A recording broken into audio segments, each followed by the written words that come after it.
Hi guys.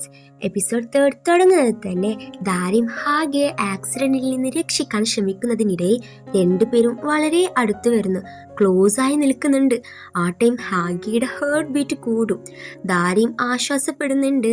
Hagee പറയും, ഞങ്ങൾ നിൽക്കുന്ന ഈ സിറ്റുവേഷനാണ് അപകടകരമായത്. ഇത് കേട്ട് ദാരിം നാണത്തോട് സോറി പറഞ്ഞ് മാറി നിൽക്കും. ദെൻ അവൾ അവിടെ നിന്ന് പോകുന്നുണ്ട്. വീട്ടിലെത്തിയ ദാരിം ഇന്ന് നടന്നത് തിങ്ക് ചെയ്യും. ഹാഗിയാണല്ലോ അവന്റെ ബാഗും കുടയും എടുത്ത് ആ മഴയത്ത് അവിടെ നിന്ന് നടന്നു പോകുന്നുണ്ട്.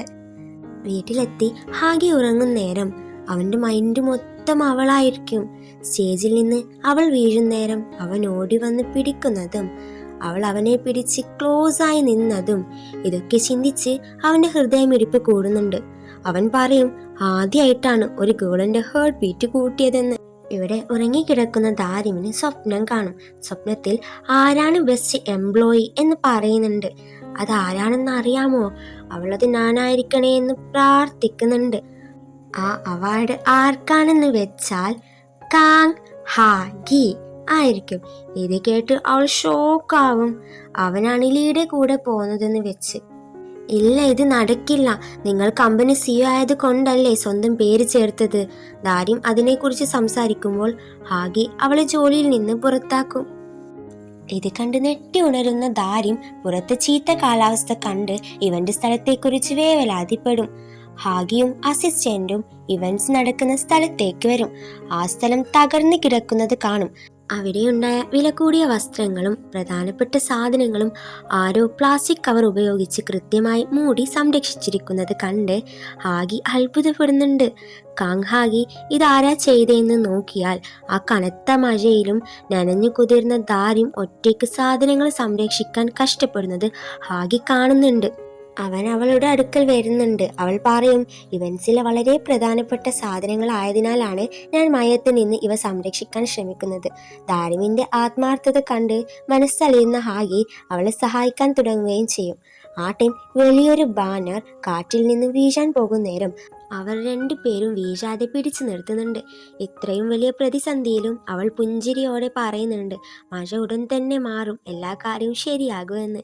ഇത്ര മോശമായ സാഹചര്യത്തിലും തനിക്ക് എങ്ങനെ ചിരിക്കാൻ സാധിക്കുന്നു എന്ന് ഹാഗി ചോദിക്കുമ്പോൾ, ജീവിതത്തിൽ പ്രയാസങ്ങൾ വരുമ്പോൾ പുഞ്ചിരിക്കുന്നത് കാര്യങ്ങൾ എളുപ്പമാക്കാനും ശരിയാക്കാനും സഹായിക്കുമെന്ന് അവൾ മറുപടി നൽകും.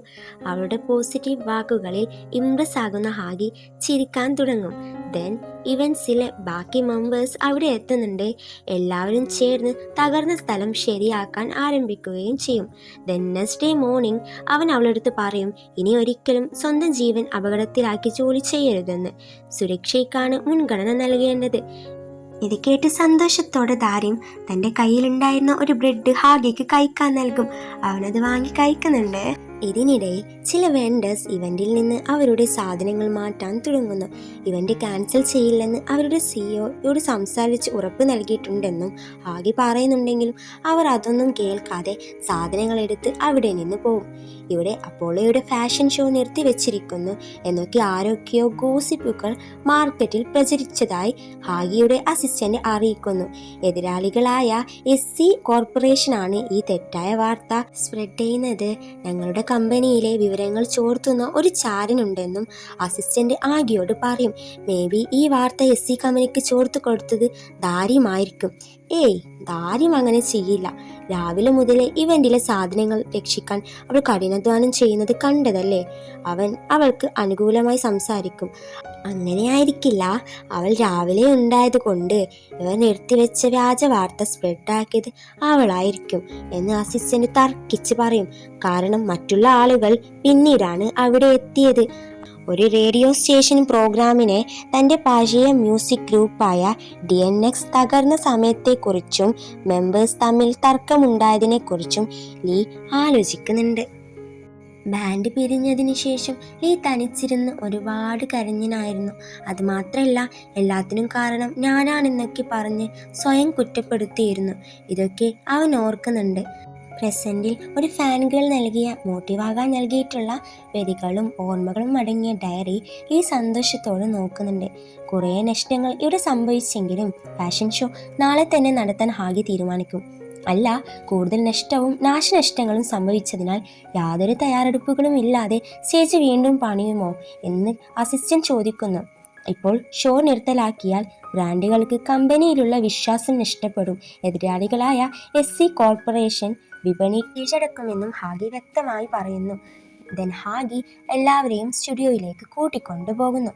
ഒരു ദിവസത്തിനുള്ളിൽ വ്യത്യസ്ത ബ്രാൻഡുകളുടെ ലുക്കുകൾ എങ്ങനെ കാണിക്കുമെന്ന് കിമി ചോദിക്കുമ്പോൾ ആ ടൈം അവിടേക്ക് ലീ എത്തുന്നുണ്ട്.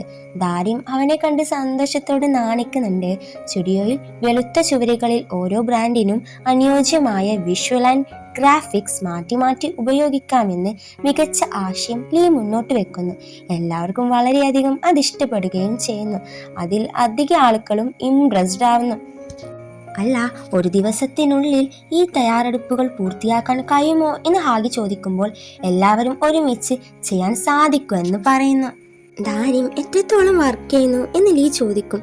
രാത്രി മുതൽ ഏറ്റവും കൂടുതൽ കഠിനാധ്വാനം ചെയ്തത് ഈ പുതിയ എംപ്ലോയി ആണ് എന്ന് ഹാഗി അവൻ്റെ അടുത്ത് പറയുന്നുണ്ട്. ആ ടൈം ദാരിമിൻ്റെ ഫോണിലേക്ക് അമ്മ വിളിക്കും. അവൾ കോൾ എടുക്കില്ല. ഇപ്പോൾ വരാമെന്ന് എല്ലാവരോടും പറഞ്ഞ് ടാക്സി വിളിച്ച് അമ്മയെ കാണാൻ പോവും. SC കോർപ്പറേഷനിൽ ഇൻട്രസ്റ്റ് ഉള്ള അമ്മ അവളെ കാണാൻ അങ്ങോട്ടായിരുന്നു വന്നത്. ഇതറിഞ്ഞ് അമ്മയെ തടാനായി ദാരിം പോകുന്നുണ്ട്.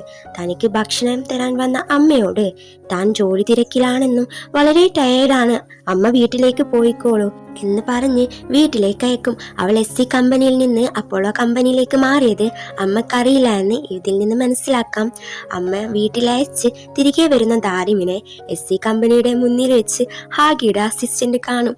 ടാക്സി കയറാൻ പോയ ദാരിമിനെ പിടിച്ചു മാറ്റി SC കമ്പനിയിലെ CEO അതിൽ കയറും. അവൾ അവിടെ വർക്ക് ചെയ്യുന്നതാണെന്ന് വിചാരിച്ച് ഡ്രസ്സ് ധരിച്ചതിനെയൊക്കെ കുറ്റം പറയുന്നുണ്ട്. ഇതൊക്കെ കാണുന്ന അസിസ്റ്റന്റ് ദാരിമിൻ്റെയും മിസ്റ്റർ കിമ്മിൻ്റെയും ഫോട്ടോസ് എടുത്ത് ഹാഗിക്ക് അയച്ചു കൊടുക്കുന്നുണ്ട്.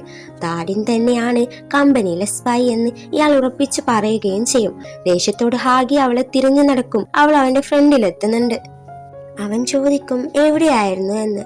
ഫ്രണ്ട്സിനെ കാണാൻ പോയതാണെന്ന് അവൾ കള്ളം പറയുന്നു. അവൻ പറയും ബ്രേക്ക് ടൈം കഴിയുന്നതിന് മുമ്പ് അനുവാദമില്ലാതെ പുറത്തു പോകാൻ പാടില്ലെന്ന നിയമം ദാരിം തെറ്റിച്ചതിനാൽ ശിക്ഷയായി അവളെയും കൂടെയുള്ള 2 പേരെയും ഫാഷൻ ഷോയുടെ ജോലിയിൽ നിന്ന് ഹാഗി ഒഴിവാക്കുന്നുണ്ട്. ഫാഷൻ ഷോയുടെ ജോലികളിൽ നിന്ന് മാറ്റിയതോടെ കാര്യമായ തെറ്റൊന്നും ചെയ്യാതിരുന്നിട്ടും ബോസ് എന്തിനാണ് ഞങ്ങളോട് ഇങ്ങനെ പെരുമാറിയതെന്ന് മനസ്സിലാക്കാതെ 3 പേരും ഒരു മുറിയിൽ നിരാശയായി ഇരിക്കുന്നുണ്ട്. ഈ ടൈം ഈ പ്രതിസന്ധി മാറിക്കിടക്കാൻ ദാരിമിന് പെട്ടെന്നൊരു ഐഡിയ തോന്നും. മനസ്സിൽ വന്ന ബുദ്ധി ഉപയോഗിച്ച് ദാരിം ഒരു വീഡിയോ ഷൂട്ട് ചെയ്യും.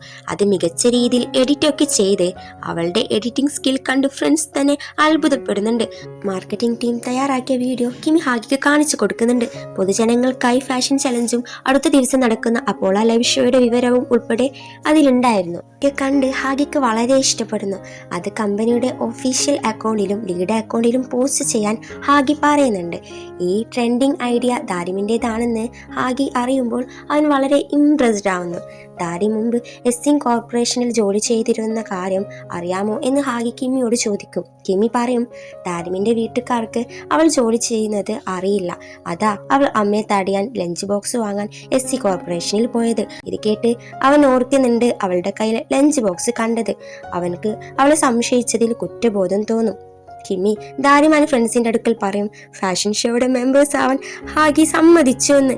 ഇത് കേട്ട് സന്തോഷത്തിൽ അവർ തുള്ളിച്ചാടുന്നുണ്ട്. വർക്കൊക്കെ കഴിഞ്ഞ് വീട്ടിൽ പോകുന്ന ദാരിമിൻ്റെ അടുക്കൽ ഹാഗി വരും. അവൻക്ക് വന്ന തെറ്റിൻ്റെ പേരിൽ സോറി ചോദിക്കാനായിരുന്നു അവൻ അവിടെ വന്നിട്ടുണ്ടാവുക. അവൻ അവളെടുത്ത് ചോദിക്കും ദാരി മുമ്പ് SC കോർപ്പറേഷനിൽ വർക്ക് ചെയ്തിനായിരുന്നോ എന്ന്. അവൾ അതേ ചെയ്തിനായിരുന്നു എന്ന് പറയും. അവൻ സംഭവിച്ച തെറ്റിദ്ധാരണ അവളുടെ അടുത്ത് പറയാൻ ശ്രമിക്കുമെങ്കിലും പ്രോപ്പറായി അത് പറയാൻ കഴിയാതെ അവൻ അവിടെ നിന്ന് പോവും. നെക്സ്റ്റ് ഡേ മോർണിംഗ് തന്നെ അവൾ തയ്യാറാക്കിയ വീഡിയോ നോക്കുന്നേരം 10,000 20,000 വ്യൂസ് ആണ് പ്രതീക്ഷിച്ചത്. പക്ഷേ 8 മില്യൺ വ്യൂസ് നേടി 1 ഹിറ്റായ വീഡിയോവും ലീ അത് പോസ്റ്റ് ആക്കിയത് കണ്ട് അവൾ വളരെ സന്തോഷത്തിൽ ഉറക്കെ നിലവിളിക്കുന്നുണ്ട്. അവൾ ഓഫീസിൽ പോകുമ്പോൾ എല്ലാവരും ആ വൈറൽ വീഡിയോയെ പറ്റിയും ഫാഷൻ ഷോയെ കുറിച്ചും സംസാരിക്കുന്നത് ദാരിം ശ്രദ്ധിക്കും. വൈറൽ വീഡിയോ കാരണം അപ്പോളോ ലൈവ് ഫാഷൻ ഷോയുടെ പ്രൊമോഷൻ ഒറ്റ രാത്രി കൊണ്ട് ഉയർന്ന തലത്തിലെത്തുന്നു. ഈ വൻ വിജയത്തിൽ കമ്പനി CEO ഹാഗി വളരെ ഹാപ്പിയായി ദാരിമിനെ തന്നെ നോക്കുന്നുണ്ട്. മനോഹരമായി ബാക്ക്ഗ്രൗണ്ട്സ് ഒക്കെ ചേഞ്ച് ചെയ്തുകൊണ്ട് ഓരോ മോഡൽസും മനോഹരമായി വാൾക്ക് ചെയ്യുന്നു. ലൈവ് കണ്ട് സന്തോഷപ്പെടുന്നുണ്ട് ലീ. ഓഫീസിലിരുന്ന കാര്യമായി ഒരുപാട് റെസ്റ്റ് ഇല്ലാതെ വർക്ക് ചെയ്യുന്നുണ്ട് ഹാഗി. അസിസ്റ്റന്റ് വന്ന് ഞാൻ ഇറങ്ങാണെന്ന് പറഞ്ഞ് അവിടെ നിന്ന് പോവും. നെക്സ്റ്റ് ഡേ മോർണിംഗ് ഓഫീസിൽ ഇരുന്ന് ഹാഗി തന്റെ AI അസിസ്റ്റന്റിനോട് ദാരിമിനോട് ചെയ്ത തെറ്റിനെ കുറിച്ച് സംസാരിക്കുമ്പോൾ AI നൽകിയ റിപ്ലൈ ദാരിമിനോട് മാന്യമായും ദയയോടെയും സംസാരിക്കുക എന്നാണ്. അവൻ അവളടുത്ത് സംസാരിക്കാമെന്ന് വിചാരിച്ച് അവളടുത്ത് എന്ത് പറയണമെന്ന് അറിയാതെ താനിന്ന് പെട്ടിയായിട്ടുണ്ട് എന്ന് പറയും. പെട്ടെന്ന് അങ്ങനെ കേട്ടപ്പോൾ ദാരിമിന് അത് വിശ്വസിക്കാൻ പറ്റില്ല. എന്താ താൻ പറയുന്നേ? ആ ടൈം അവൻ ടോപ്പിക് ചേഞ്ച് ചെയ്യും. അല്ല, ഞാൻ കപ്പിനെ കുറിച്ചാണ് പറഞ്ഞതെന്ന് പറയും. അവൾ പറയും, ഓ അതെയോ, നമ്മുടെ കപ്പുകൾ ഒരേപോലെയുള്ളതാണ്. ദെൻ അവൾ അവരെ സാധനങ്ങളൊക്കെ വെക്കാൻ ഹെൽപ്പ് ചെയ്യുന്നുണ്ട്. ദെൻ എല്ലാവരും ജോലി ചെയ്തു പോയി. അവൾ ഒരു ബാനർ നോക്കി ഒറ്റയ്ക്ക് എനിക്കിഷ്ടമുള്ള ആൾ എൻ്റെ അടുത്തുണ്ടായിരുന്നെങ്കിൽ എന്ന് ചിന്തിക്കും. ആ കറക്റ്റ് ടൈം ലീ അവിടെ എത്തുന്നുണ്ട്. അവൻ പറയും, ആ ബാനർ തനിക്കിഷ്ടായാൽ അത് താൻ എടുത്തോളൂ എന്ന്. അവരങ്ങനെ ടെറസിൽ ഇരിക്കുന്നുണ്ട്. ഹാഗി തായെ സോറി പറയാനായി അവളെ കാത്തു നിൽക്കുന്നുണ്ടാവും. ലീ ഫോൺ നമ്പർ ചോദിക്കും. എന്തുകൊണ്ടാ കോണ്ടാക്ട് ചെയ്യാത്തതെന്നും ചോദിക്കുന്നുണ്ട്. അവൻ അവളുമായി അടുക്കാൻ ശ്രമിക്കുന്നത് കാണാം. നമ്പർ വാങ്ങുന്നുണ്ട്. ദാരിം താൻ എപ്പോഴാണ് എൻ്റെ വലിയൊരു ഫാനായത് എന്ന് ലീ ചോദിക്കുന്നേരം, സ്കൂൾ ടൈം ഞാൻ എപ്പോഴും ഒറ്റക്കായിരുന്നു. മറ്റു കുട്ടികൾ എന്നെ കളിയാക്കി ഉപദ്രവിക്കുമായിരുന്നു. ആ ടൈമൊക്കെ ഞാൻ ലീയുടെ പാട്ടാണ് കേട്ടുകൊണ്ടിരുന്നത്. അവൻ അവളുമായി സംസാരിക്കുന്നിടെ അവളുടെ തലമുടിയൊക്കെ തടവി കൊടുക്കുന്നുണ്ട്. ഇത് അവിടേക്ക് വന്ന ഹാഗി കാണും. അതോടെ എപ്പിസോഡ് എൻഡാവും. വീഡിയോ ഇഷ്ടമായി ലൈക്ക് ചെയ്യുക, ചാനൽ സബ്സ്ക്രൈബ് ചെയ്യുക. Thank you for watching.